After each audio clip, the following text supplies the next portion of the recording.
Good morning students. Global coaching centre आपका हार्दिक स्वागत करता है, अभिनंदन करता है, वंदन करता है। आशा की जाती है आप मस्त होंगे, तंदुरुस्त होंगे और आपकी पढ़ाई बहुत ही बेहतरीन चल रही होगी।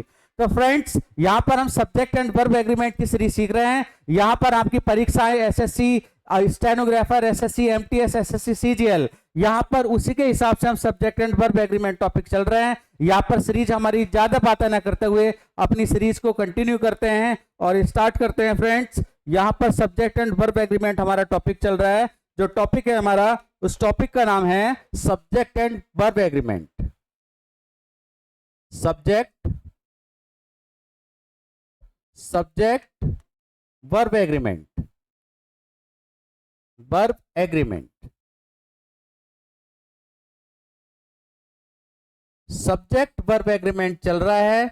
और यहां पर जो है सब्जेक्ट एंड वर्ब एग्रीमेंट का पार्ट 4 है, जिसने सब्जेक्ट एंड वर्ब एग्रीमेंट जो पहली बार समझ रहा है, चैनल पे पहली बार है, वो लास्ट के 3 पार्ट देख सकता है। सब्जेक्ट एंड वर्ब एग्रीमेंट की बात चल रही है। फ्रेंड्स, यहाँ पर बात अगर सब्जेक्ट एंड वर्ब एग्रीमेंट की करते हैं तो यहां पर आपके काफी रूल हो चुके हैं। इसी के साथ हम ज्यादा बातें न करते हुए रूल्स स्टार्ट करते हैं। हमारा रूल नंबर है हमारा यहाँ पर 9।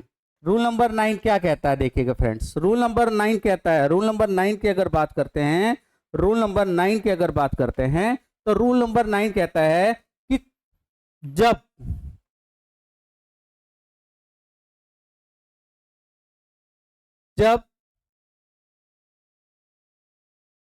सब्जेक्टिव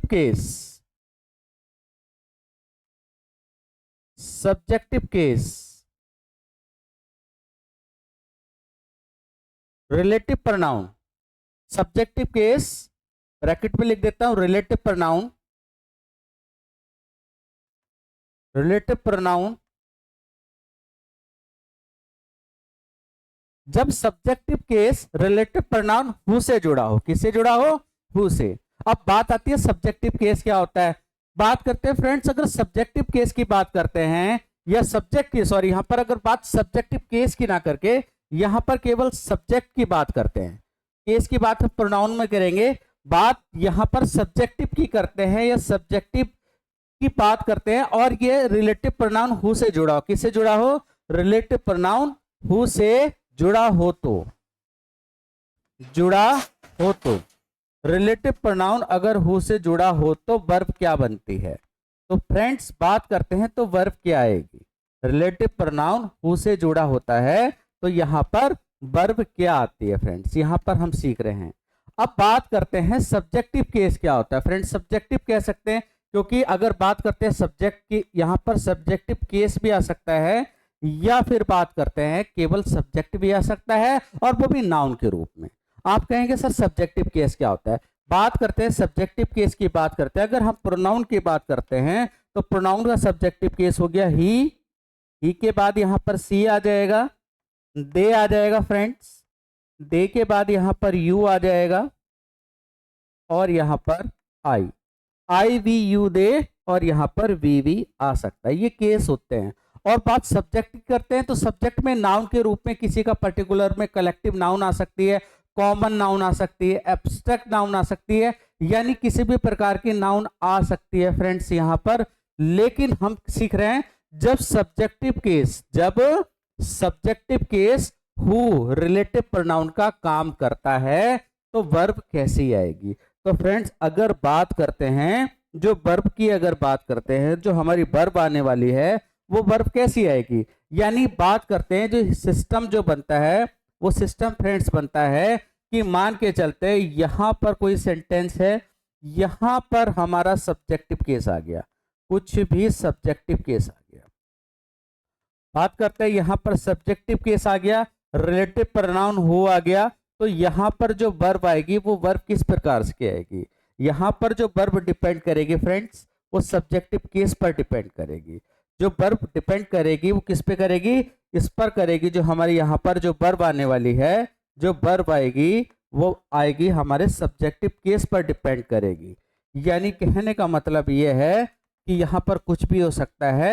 एक बार एग्जाम्पल के माध्यम से समझते हैं फ्रेंड्स। जैसे it is I, it is आई। यहां पर रिलेटिव प्रोनाउन हु आ गया, यहां पर डन इट, डन इट। यह मैं ही हूं जिसने इस काम को किया है, यह मैं ही हूं जिसने इस काम को किया है। बात चल रही है यहां पर, बात करते हैं अब यहां पर अगर बात करते हैं तो यहां ये हमारा हुआ सब्जेक्टिव केस। फ्रेंड्स क्या हुआ, सब्जेक्टिव केस। जी हाँ, ये हमारा क्या हुआ, सब्जेक्टिव केस। यहां पर ये सब्जेक्टिव केस हो गया और इस सब्जेक्टिव केस के अकॉर्डिंग ही वर्ब आएगी। अब आपको पता है फ्रेंड्स, यहां पर वर्ब की थर्ड फॉर्म है V3 है। V3 के साथ, V3 किसके साथ आती है, आप कहोगे sir V3 has, have, had के साथ आती है, या फिर सेंटेंस में पैसिव एक्टिव से जब पैसिव बनाते हैं तो इज, एम, आर, बीइंग और बीइंग के साथ में थर्ड फॉर्म का प्रयोग किया जाता है। लेकिन यहां पर ये सेंटेंस पैसिव में नहीं जा रहा है और सेंटेंस प्रेजेंट में जा रहा है, तो जवाब भी हमें प्रेजेंट में देना पड़ेगा। यदि आपके ऑप्शन में हैड और हैव में ऑप्शन दिया है तो आपको हैव प्रीफर करना होगा। लेकिन मैं एग्जांपल बता रहा हूं आपको, it is I who have done it, यहां पर हु हैव डन इट। तो फ्रेंड्स एक बार बता रहा हूं, जब सब्जेक्टिव केस हु या रिलेटिव प्रोनाउन से जुड़ा हो तो वर्ब क्या आती है, वर्ब किसके अकॉर्डिंग आती है भाई, ये रहा हमारा सब्जेक्टिव केस। और सब्जेक्टिव केस के बाद में अगर हु आ रहा है तो इस सब्जेक्टिव केस के अकॉर्डिंग क्या आएगी, वर्ब आएगी। उम्मीद है कि आपको ये वाला पॉइंट समझ में आया होगा। एक एग्जाम्पल के साथ और आगे बढ़ते हैं। एग्जाम्पल है हमारा फ्रेंड्स, अगर एग्जाम्पल की बात करते हैं, that is you, that is you, that is you, that is you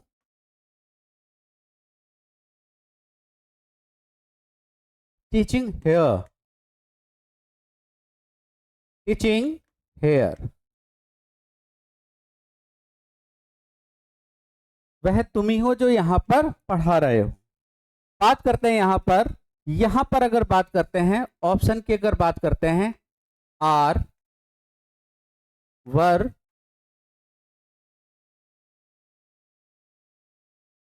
have been,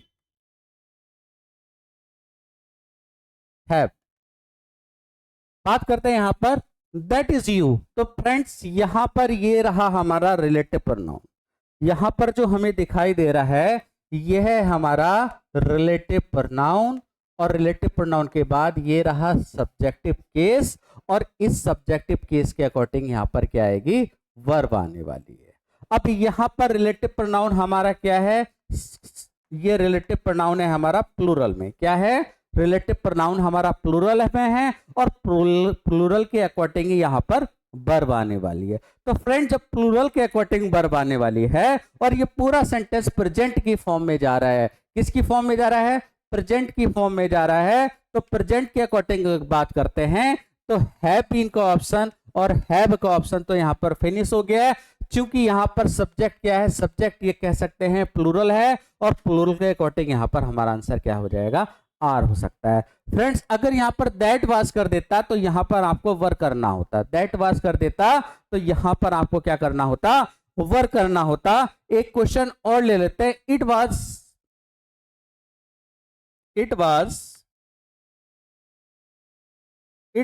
him, it was him who had played chess well, 1 2 3 और friends no error, no error, कोई mistake नहीं है। Friends अगर बात करते हैं यह वही है जिसने यहां पर चेस अच्छे से खेला था। फ्रेंड्स अगर बात की जाती है यहां पर बात की जाती है, यहां पर इस क्वेश्चन को एरर के रूप में भी पूछ लिया जाता है और यह जान लिया जाता है कि सेंटेंस में कौन से वाले पार्ट में मिस्टेक है। पार्ट नंबर फर्स्ट में मिस्टेक है, सेकंड में है, थर्ड में है या फिर नो एरर, कोई भी गलती नहीं है। तो यहां पर आप पूछेंगे कि it was him who had played chess well, यही वह है जिसने अच्छे से क्या किया था, शतरंज को खेला था। बात करते हैं friends, subject and verb agreement में मैंने बताया था कि हु से पहले सब्जेक्टिव केस आता है। हु से पहले क्या आता है फ्रेंड, सब्जेक्टिव केस आता है। कौन सा केस आता है, सब्जेक्टिव केस आता है फ्रेंड्स। कौन सा केस आता है, सब्जेक्टिव केस आता है। फ्रेंड्स सब्जेक्टिव केस क्या होता है, बात करते हैं ही अपने आप में एक सब्जेक्टिव केस है और इसका ऑब्जेक्टिव केस होता है हिम। वहीं अगर सी की बात करते हैं फ्रेंड्स, सी भी अपने आप में एक सब्जेक्टिव केस है और इसका ऑब्जेक्टिव केस होता है हर। वहीं अगर वी की बात करें तो वी भी अपने आप में सब्जेक्टिव केस होता है और इसका ऑब्जेक्टिव केस होता है अस। वहीं अगर दे की बात करें तो दे भी सब्जेक्टिव केस है और इसका ऑब्जेक्टिव केस होता है देम। क्या होता है फ्रेंड्स, देम होता है। क्या होता है, देम। फ्रेंड्स इसका ऑब्जेक्टिव केस देम होता है। वही यू की करें तो यू का सब्जेक्टिव केस और ऑब्जेक्टिव केस सेम होता है। देखिएगा अगर कोई वर्ब के बाद अगर आ रहा है तो वो ऑब्जेक्टिव केस कहलाया जाता है, अगर यदि वर्ब से पहले आता है तो सब्जेक्टिव केस कहलाया जाता है। बात अगर करते हैं यहाँ पर, हमने क्या सीखा है भाई, हमने ये सीखा था हु से पहले सब्जेक्टिव केस का यूज किया जाता है। किसका यूज किया जाता है, सब्जेक्टिव केस का। लेकिन अगर क्वेश्चन की बात करते हैं, तो क्वेश्चन क्या है हमारा फ्रेंड्स, जो हमारा क्वेश्चन है वो क्वेश्चन है हमारा, जो हमारा क्वेश्चन दिया गया था वो क्वेश्चन ये है, it was him who had played chess well. यहां पर मिस्टेक पहले वाले पार्ट में है। आप कहोगे कि सर हु से पहले जो केस आना चाहिए था वो सब्जेक्टिव केस आना चाहिए था। कौन सा केस आना चाहिए था, सब्जेक्टिव केस। ऑब्जेक्टिव केस नहीं आएगा, सब्जेक्टिव केस ही आएगा। तो ऐसी कंडीशन में यहां ये क्वेश्चन प्रोनाउन से बन गया है, यहां पर सब्जेक्टिव केस आएगा और हिम का सब्जेक्टिव केस क्या होता है। आप बोलोगे सर हिम का सब्जेक्टिव केस क्या होता है, ही होता है। उम्मीद है इस तरीके से भी क्वेश्चन घुमा फिराकर दिए जाते हैं। चलेगा फ्रेंड्स, अपने अगले क्वेश्चन की तरफ बढ़ते हैं। अगला एग्जाम्पल हमारा क्या आने वाला है फ्रेंड्स, अगला एग्जाम्पल हमारे आने वाला है, it was them. It was them, it was them, it was them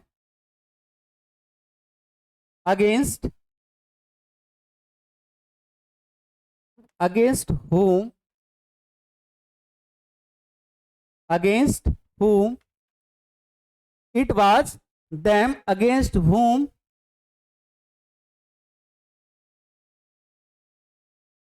finger raised,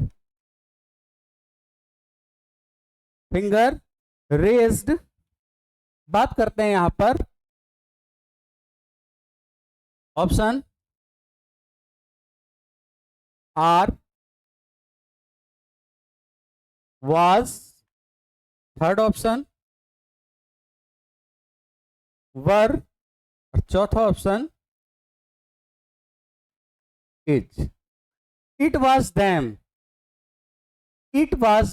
against whom, it was them against whom finger raised, यानी यह वही है जिनके खिलाफ उंगली उठाई गई, जिनके खिलाफ उंगली उठाई गई। तो फ्रेंड्स अगर कलेक्टिव बात करते हैं, कंजक्शन की बात करते हैं, तो यहां पर सेंटेंस में अगर देखा जाए तो यहां पर वाज हो जाएगा। लेकिन यहां पर अगर एरर देखी जाए तो फ्रेंड्स एक और एरर है, एक बहुत बड़ी ब्लंडर है। आप समझ गए कि गलती कहां पर है, जी हाँ गलती यहां पर है। बोलोगे सर आपने बताया था कि सब्जेक्टिव केस का प्रयोग होता है, तो फिर यहां पर काहे आपने ऑब्जेक्टिव केस दे दिया। आपको तो सब्जेक्टिव केस लिखना चाहिए था, जो कि बहुत बड़ी ब्लंडर है। यहां पर सर आपको दे लिखना चाहिए था। क्या लिखना होगा, दे। जी हाँ डियर स्टूडेंट्स, यहां पर दे ही लिखना होगा। उम्मीद है कि आपको समझ में आ गया होगा, आपने अच्छे से समझ लिया होगा कि भाई अगर रिलेटिव प्रोनाउन हु है उससे पहले जो सब्जेक्टिव केस आता है उस सब्जेक्टिव केस के अकॉर्डिंग वर्ब आती है। चलेगा, एक उस वाले क्वेश्चन की बात करते हैं जो एसएससी एमटीएस में कभी पूछा जा चुका है। क्वेश्चन है it is I who your friend, your friend, your friend. Option में देता हूं am, second option is, are या वर। तो फ्रेंड्स बात करते हैं यहां पर। आप कहोगे सर बहुत ही आसान क्वेश्चन है डियर स्टूडेंट्स, कि आप बिल्कुल आसान क्वेश्चन है क्योंकि रूल आपके सामने क्लियर हो चुका है। आई के अकॉर्डिंग यहाँ पर सेंटेंस हमारा यहां से पता चलेगा कौन सी फॉर्म में चल रहा है। ये सेंटेंस हमारा प्रेजेंट की फॉर्म में चल रहा है, सिंपल प्रेजेंट की फॉर्म में चल रहा है। और जब ये सिंपल प्रेजेंट की फॉर्म में चल रहा है तो यहां पर आई के साथ एम ही आएगा। आई के साथ क्या आएगा स्टूडेंट्स? एम आएगा। तो यहां पर राइट आंसर क्या हो जाएगा? एम हो जाएगा। यहां पर एम हमें लिखना होगा। आई होप कि ये वाला पॉइंट आपको समझ में आया होगा। चलिएगा बढ़ते हैं अपने रूल नंबर नेक्स्ट की तरफ। रूल नंबर हमारा क्या कहता है? रूल नंबर 10 की बात करते हैं। बात अगर रूल नंबर 10 की करते हैं, किसकी बात करते हैं? रूल नंबर 10 की बात करते हैं। रूल नंबर 10 क्या कहता है? देखिएगा स्टूडेंट्स, रूल नंबर 10 क्या कहता है? रूल नंबर 10 ज्यादा कुछ नहीं कहता है। रूल नंबर 10 वेरी सिंपल है, आपने पढ़ा भी होगा। रूल नंबर ये कहता है कि भाई लेट आ जाए, LET, लेट के बाद ऑब्जेक्टिव केस आता है, ऑब्जेक्टिव केस आता है, ऑब्जेक्टिव केस आता है स्टूडेंट्स। अगर ऑब्जेक्टिव केस ना करके अगर यहां पर नाउन भी आ जाती है, क्या आ जाती है? सब्जेक्ट भी आ जाता है। क्या आता है? सब्जेक्ट आता है। सब्जेक्ट का मतलब किसी का नाम आ जाता है, सब्जेक्ट। ब्रैकेट में लिख देता हूं कि नाउन के रूप में सब्जेक्ट को अगर पूछा जाता है तो ऐसी कंडीशन में यहां पर हमेशा वर्ब की फर्स्ट फॉर्म आएगी। वर्ब की कौन सी फॉर्म आएगी? फर्स्ट फॉर्म आएगी। यानी यहां पर लेट के बाद जनरली एक्शन वाली वर्ब पूछी जाती है जिनका यूज हम पार्टिसिपल में करते हैं। मतलब जैसे कि अगर यहां पर जैसे कि डू हो गया या किसी कोई भी वर्ब की फर्स्ट फॉर्म हो गया, यानी खाना पीना धोना रोना नाचना सोना जागना, ये जो फॉर्म होती है जनरली ये लेट के बाद पूछी जाती हैं। जैसे बात करते हैं यहां पर let Ram played cricket, let Ram played cricket,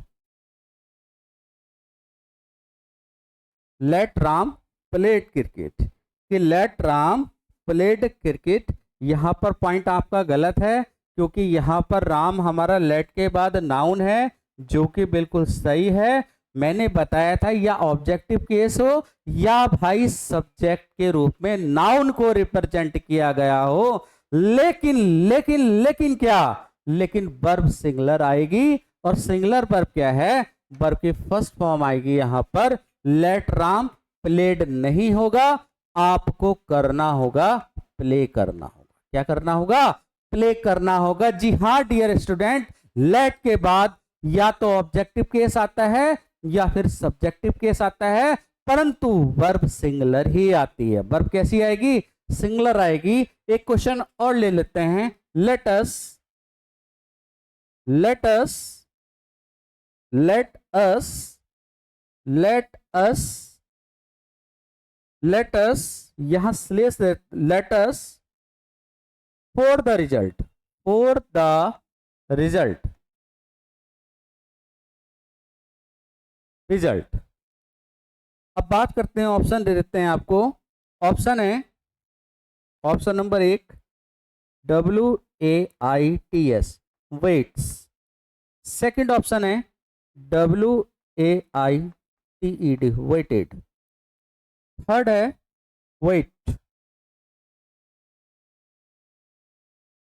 और चौथा ऑप्शन है हैव वेट। तो फ्रेंड जैसे कि मैंने बताया था कि लेट के बाद ऑब्जेक्टिव केस आता है, तो फ्रेंड्स यहाँ पर ये हमारा ऑब्जेक्टिव केस है। क्या है यहाँ पर? Objective case. क्या है? कौन सा केस है? ऑब्जेक्टिव केस है। और ऑब्जेक्टिव केस हो या फिर सब्जेक्टिव केस हो, doesn't matter, but matter is that after subjective case and objective case, the first form of the verb will become if the sentence is begun with the let। यदि sentence किससे start हो जाता है? Late से start हो जाता है, तब वर्ब की कौन सी फॉर्म आएगी डियर स्टूडेंट्स? फर्स्ट फॉर्म आएगी। तो इसलिए यहां पर वेट वाला आंसर सही होगा। ठीक है फ्रेंड्स, आगे बढ़ते हैं रूल नंबर 10 की तरफ। 11, रूल नंबर 11 क्या कहता है? पॉइंट नंबर 11, बात करते हैं पॉइंट नंबर 11 की।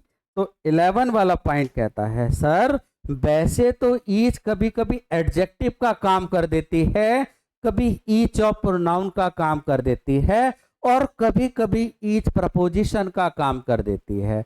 तो फ्रेंड जब ईच प्रपोजिशन का काम करती है तो यह सब्जेक्ट से पहले प्रयोग की जाती है, और जब ये सब्जेक्ट से पहले प्रयोग की जाती है तब ऐसे केस में सब्जेक्ट के अकॉर्डिंग यूज किया जाता है। बात करते हैं जब ईच का प्रयोग, जब ईच का प्रयोग, जब ईच का यूज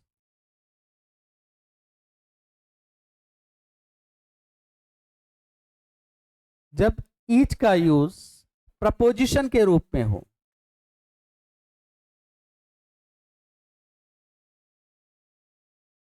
प्रपोजिशन के रूप में हो,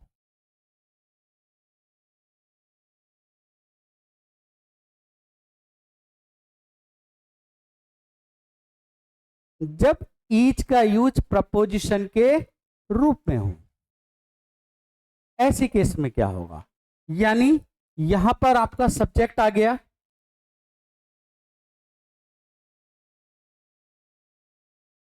और यहां पर ईच आ गया, यहां पर ईच का यूज हो गया, यहां पर क्या आ गया friends? Each.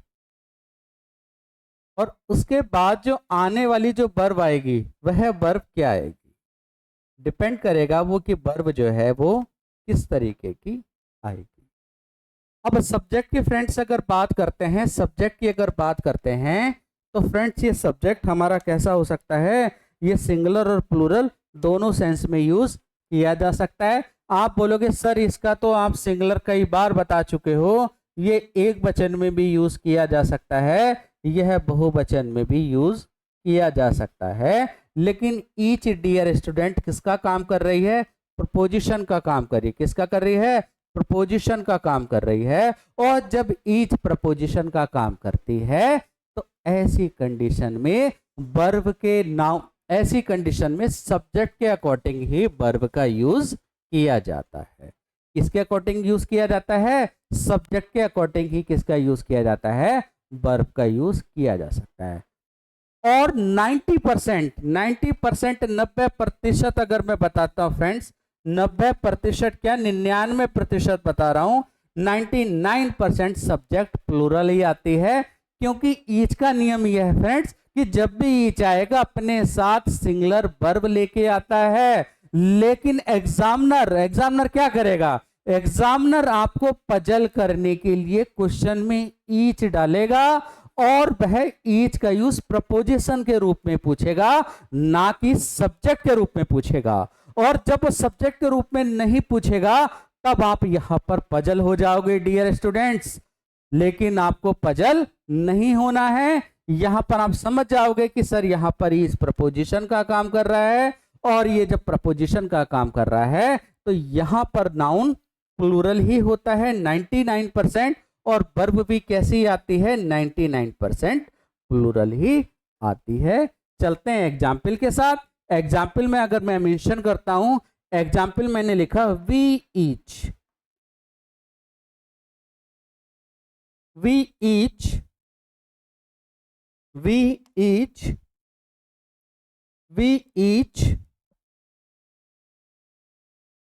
we each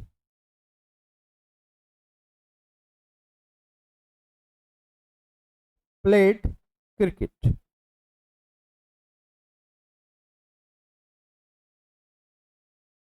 We each played cricket.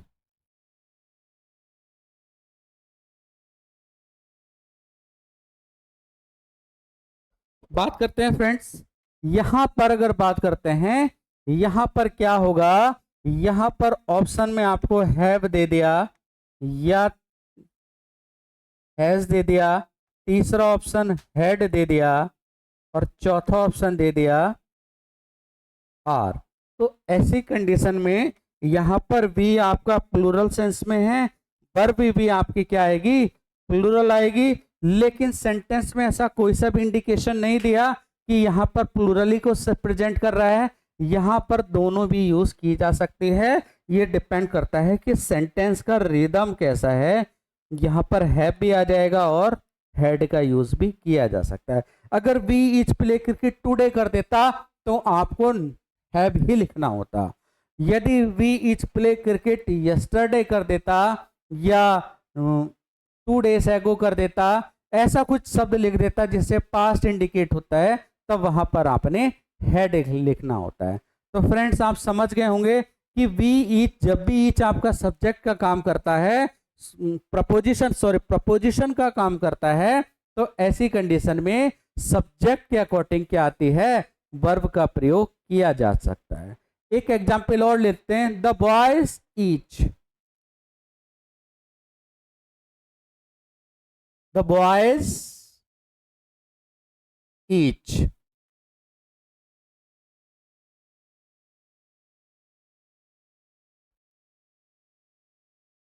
the boys each studying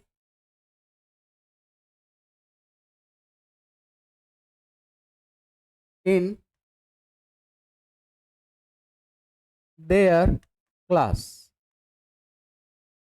their class। तो फ्रेंड्स अगर बात करते हैं यहां पर, द बॉयज आपका क्या है, प्लूरल है, और प्लूरल के अकॉर्डिंग क्या आ जाएगी, वर्ब आ जाएगी। ऑप्शन में अगर आपको दिया है हैव, या फिर दे दिया आप वाज, आर या हैड, तो बेस्ट ऑप्शन आपका जो रहेगा वो प्रेजेंट के नियम से यहां पर हैड के साथ हैड बीन आता, और यहां पर ये वाला ऑप्शन भी कट गया है। यहां पर प्लूरल है इसलिए प्लूरल के अकॉर्डिंग ये भी नहीं आएगा, क्या आ जाएगा, यहां पर आर आ जाएगा। उम्मीद है कि आपको ये वाला कॉन्सेप्ट समझ में आया होगा। सिंपल है फ्रेंड्स, अगर ईच प्रपोजिशन का काम करता है तो सब्जेक्ट के अकॉर्डिंग वर्ब आती है, और ज्यादातर जो केसेस में सब्जेक्ट हमारा कैसे बनता है, प्लूरल ही बनता है। और जब सब्जेक्ट प्लूरल बनता है तो वर्ब भी प्लूरल ही बनेगी। ठीक है फ्रेंड्स, बात करते हैं, अब बात करते हैं यहां पर इसके बिहाफ में, जब जब क्या, जब जब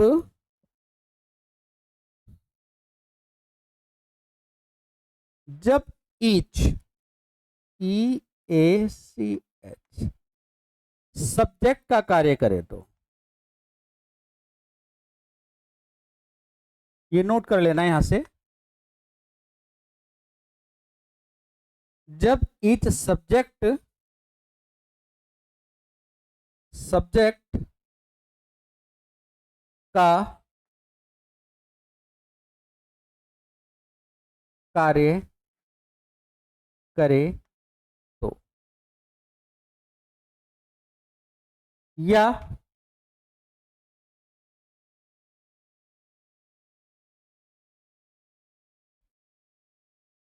जब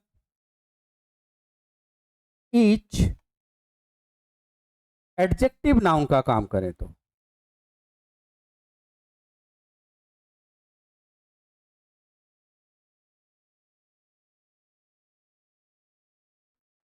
एडजेक्टिव नाउन का कार्य करे तो,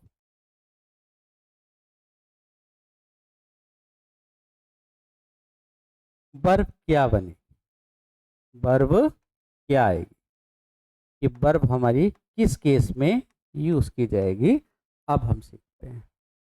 बात करते हैं फ्रेंड्स, पहले ईच ने सब्जेक्ट का काम किया, अब वही ईच यदि वर्ब का, एडजेक्टिव का या फिर सब्जेक्ट का काम करता है, तब ऐसे केसेस में क्या कंडीशन बनती है। देखिएगा कंडीशंस क्या बनेगी, कंडीशंस क्या बनेगी, बात करते हैं। जैसे अगर मैंने बात करता हूं, पहले मैं बता देता हूं, मैंने कहा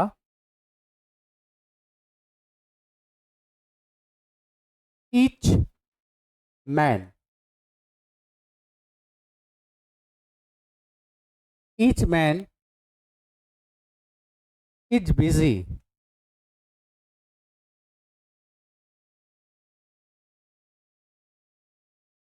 बिजी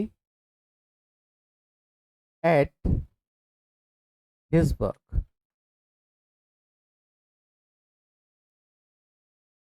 यहां पर ये नाउन है और इससे पहले जो शब्द संज्ञा शब्द की विशेषता बताता है वही एडजेक्टिव कहलाई जाती है। यहाँ पर ईच जो है एडजेक्टिव का काम कर रहा है, और यदि पूरा अगर देखा जाए तो ये एडजेक्टिव नाउन कहलाई जा सकती है। यानी बात समझ में आ गई, यहाँ पर ईच जब एडजेक्टिव नाउन का काम करे या फिर सब्जेक्ट का काम करता है। सब्जेक्ट की बात करते हैं, जैसे ईच हैज डन वेल, यहाँ पर एक कॉमन बात कह दी गई है कि हर एक अच्छा करता है। बात यहां पर क्वेश्चन नंबर पहला है और क्वेश्चन नंबर दूसरा। एग्जाम्पल की बात करते हैं तो यहां पर ईच मैन की बात करते हैं, तो फ्रेंड्स यहां पर चाहे वो एडजेक्टिव नाउन की बात होती है या फिर ईच सब्जेक्ट का काम करता है, दोनों केसेस में जो वर्ब है, वो सिंगुलर ही यूज की जाती है। दोनों केसों में जो वर्ब है वह कैसी यूज की जाएगी, वो सिंगुलर फॉर्म में यूज की जाती है। यानी चाहे ईच से कनेक्टेड कितने ही कंजक्शन हो, अगर मैं बोल देता each man and each women तो भी वर्ब सिंगुलर आएगी। Each boy and each girl बोल देता तो भी वर्ब सिंगुलर आएगी। समझ में आया कि ईच के साथ में चाहे कितने ही कंजक्शन लग जाएं, हर कंडीशन में वर्ब सिंगुलर आती है। जबकि इससे पहले वाला पॉइंट था कि ईच अगर प्रपोजिशन का काम करता है तब वहां पर जो वर्ब आती है वह सब्जेक्ट के अकॉर्डिंग आती है, यानी ईच से पहले जो आता है उसके अकॉर्डिंग वर्ब आती है। बात करते हैं जब ईच यहां पर सब्जेक्ट का काम करता है तो क्या कंडीशन बनती है। देखिएगा कंडीशन क्या बनेगी, ऑप्शन है each man and each women, each man and each women.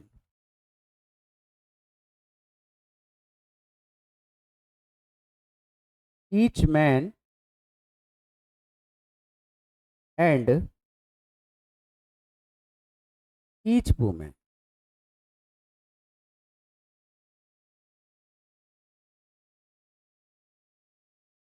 are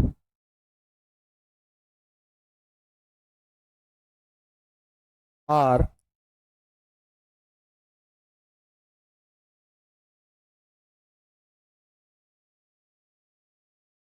going to starve, are going to starve।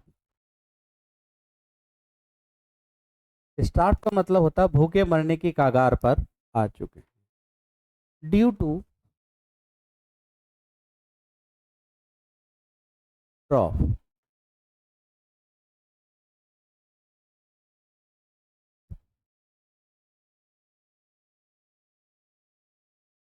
Number 1 error,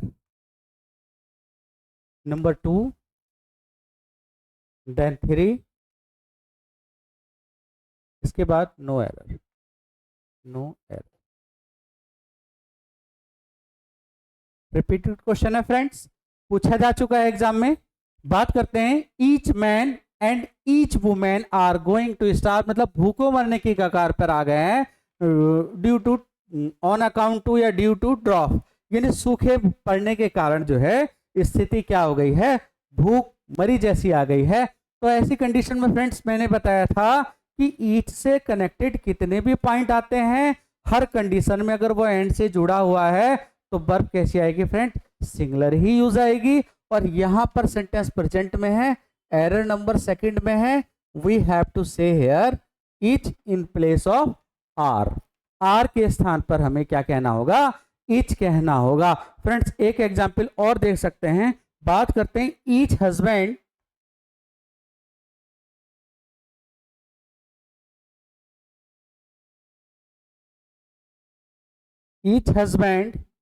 and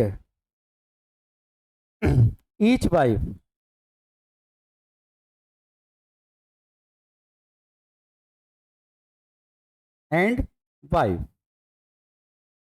क्योंकि यहां पर ईच का प्रयोग दोनों के लिए हो गया, प्रत्येक हस्बैंड एंड वाइफ की बात कर रहे हैं।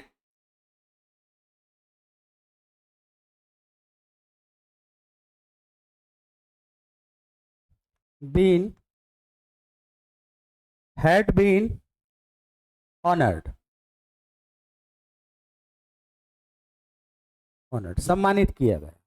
तो फ्रेंड्स अगर ऑप्शन की बात करते हैं, यहां पर ऑप्शन हैड, सॉरी इसको थोड़ा और बढ़ा देते हैं क्वेश्चन, यहां पर टुडे